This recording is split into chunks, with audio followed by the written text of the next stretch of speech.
On January 26, 1917, Anthony Zambarini and Louie, both who were natives to Verona in northern Italy, had a child they named Louie, who, as you'll find out, became a true hero to the Americans and is a very inspirational story.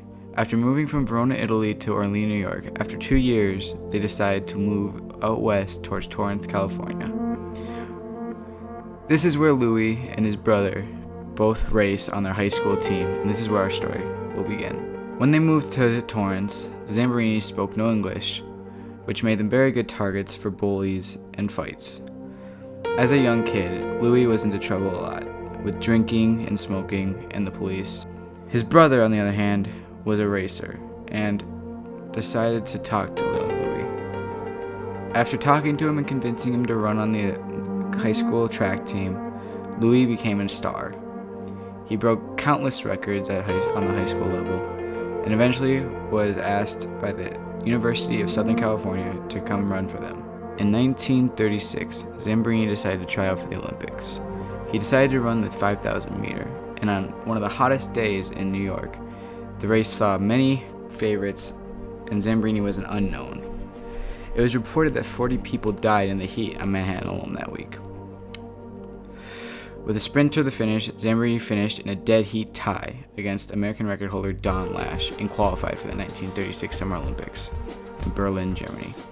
At 19 years, 178 days, Zambarini is the youngest American ever to qualify in the 5,000 meter. Going into the Olympics, neither Zambarini nor Lash was believed to have much of a winning chance against the others. In the end, Zambarini finished 8th in the 5,000 meter distance event at the Olympics. But his final lap, 56 seconds, was fast enough to catch the attention of Adolf Hitler. As Zambarini tells, Hitler shook his hand and said simply, "Ah, you're the boy with the fast finish." Zambarini reportedly climbed a flagpole during the 1936 Olympics and stole the personal flag of Hitler. After the Olympics, Zambarini enrolled at USC. He set many records, one including a national mile time of 4 minutes and 8 seconds. In September 1941, Zambarini enlisted in the United States Army Air Force.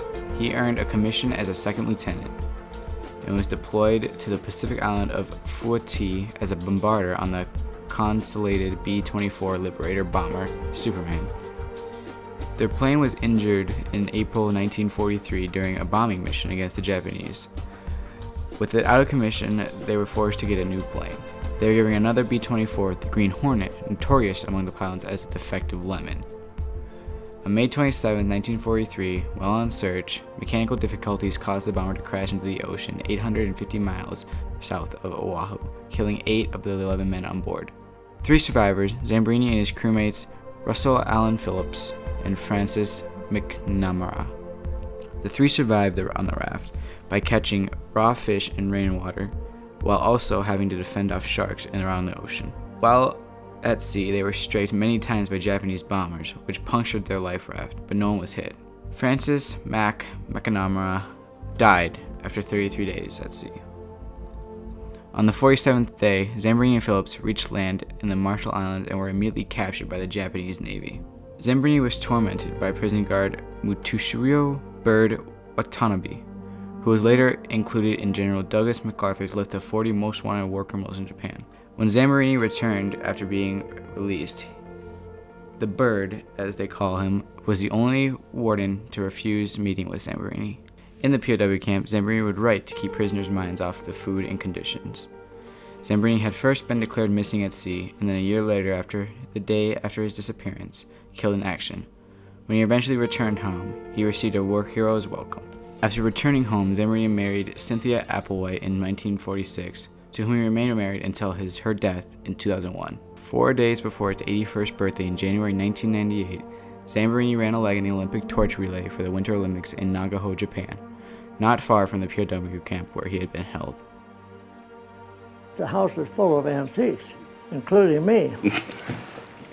So what else do you have here? This is a Japanese copy of the samurai sword that they decapitate you with. No, I think that's the hardest thing in life, I think, is forgive. Hate is self-destructive. If you hate somebody, you're not hurting the person you hate, you're hurting yourself.